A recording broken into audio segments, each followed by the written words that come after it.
ఈ భారీ ఆంజనేయ స్వామి విగ్రహం మన హైదరాబాద్లోనే ఉంది. అంతేకాకుండా ఇక్కడ 3 ఆలయాలను ఒకేసారి దర్శించుకోవచ్చు. ఈ ఆలయం మరెక్కడో కాదు, హైదరాబాద్లోని ప్రగతి నగర్ చెరువు దగ్గరే ఉంటుంది ఈ ఆలయం.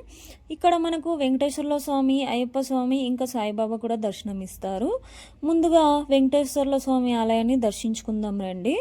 లోపలికి అడుగు పెట్టగానే ప్రశాంతమైన వాతావరణం మనసును ఆకట్టుకుంటుంది.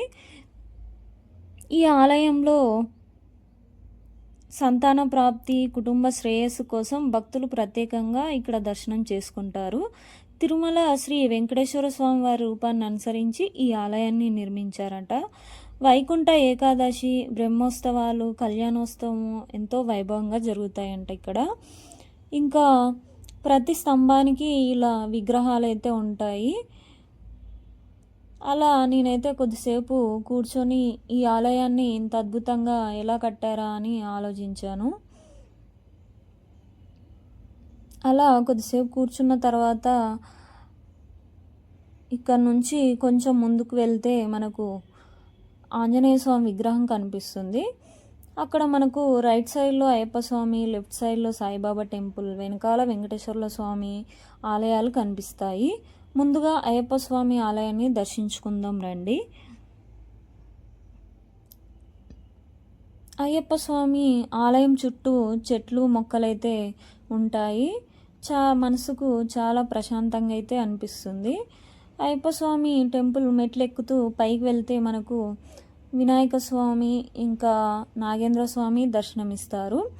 ఆ ఆలయం నుంచి మనం కిందికి చూస్తే చుట్టూ చెరువు అయితే కనిపిస్తుంది. చూడ్డానికి చాలా అద్భుతంగా అయితే ఉంటుంది. శబరిమల శ్రీ అయ్యప్ప స్వామి సాంప్రదాయాన్ని అనుసరించి ఈ ఆలయం ఏర్పడిందట. ప్రతి సంవత్సరం మండల దీక్ష సమయంలో వేలాది మంది భక్తులు ఇక్కడ ఇడుముడి పూజలు నిర్వహిస్తారట. మాలధారణ, భజనలు, అన్నదానం వంటి కార్యక్రమాలు అయితే జరుగుతాయి. అలా అయ్యప్ప స్వామిని దర్శనం చేసుకున్న తర్వాత కొంచెం ముందుకు వస్తే మళ్ళీ ఆ ఆంజనేయ స్వామి విగ్రహం దగ్గరకు వస్తే మనకు పక్కన చిన్న ఆలయం కనిపిస్తుంది వినాయక స్వామిది.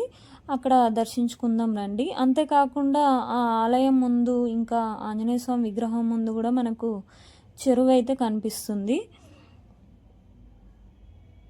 అక్కడ దర్శించుకున్న తర్వాత ఇప్పుడు సాయిబాబా మందిరాన్ని దర్శించుకుందాం రండి. ఇక్కడ ఒకటి కనిపించింది నాకు, ఇది దుని అంట. దీంట్లో కుక్క ఉంది. ఆ వేడికి అసలు అది ఎలా ఉంటుందో ఏమో నాకు అర్థం కాలేదు.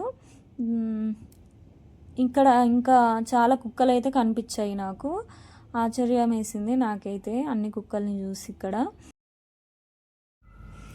తర్వాత సాయిబాబా దర్శనం చేసుకుందామని లోపలికి వెళ్ళి చూస్తే చాలా పబ్లిక్ అయితే ఉన్నారు. ఆ రోజు గురు పౌర్ణమి కావడంతో ఇంకా సాయిబాబాని చాలా బాగా అలంకరించారు. హారతి ఇచ్చేటప్పుడు చూడాలి, అసలు గూస్ బంప్స్. నేను అలాగే చూస్తూ ఉండిపోయాను, అంత అద్భుతంగా ఉంది. ఇక దర్శనం చేసుకున్న తర్వాత ప్రసాదం తీసుకొని బయటికి వెళ్ళి చూస్తే ఇదేదో గురు పౌర్ణమి సందర్భంగా ఫ్రీ క్యాంప్ అనుకుంటా. బీపీ అండ్ షుగర్ టెస్ట్ అయితే చేస్తున్నారు ఫ్రీగా. ఇక తర్వాత కొంచెం ముందుకు అలా వెళ్తే నాకు తాబేలు కూడా కనిపించింది. నీటిలో అలా తేలియాడుతూ ఉంది, చిన్న తాబేలు, భలే క్యూట్గా ఉంది. తర్వాత అక్కడే అన్నదానం పెడుతున్నారని తెలిసి అన్నదానం తినడానికి వెళ్ళాను. అయ్యప్ప స్వామి ఆలయం కింద వారాహి అమ్మవారు కూడా ఉంటారు. మనకు వారాహి అమ్మవారు కూడా ఇక్కడ దర్శనమిస్తారు. అలాగే ఇక్కడ భోజనాలు కూడా పెడుతున్నారు. భోజనం చేశాను, టేస్ట్ అయితే చాలా బాగుంది. మీరు హైదరాబాద్లో ఉంటే కనుక ఈ ఆలయాన్ని ఒకసారి తప్పకుండా దర్శించండి, చాలా బాగుంటుంది. ఇలాంటి కంటెంట్ కోసం అకౌంట్ని ఫాలో అవ్వండి.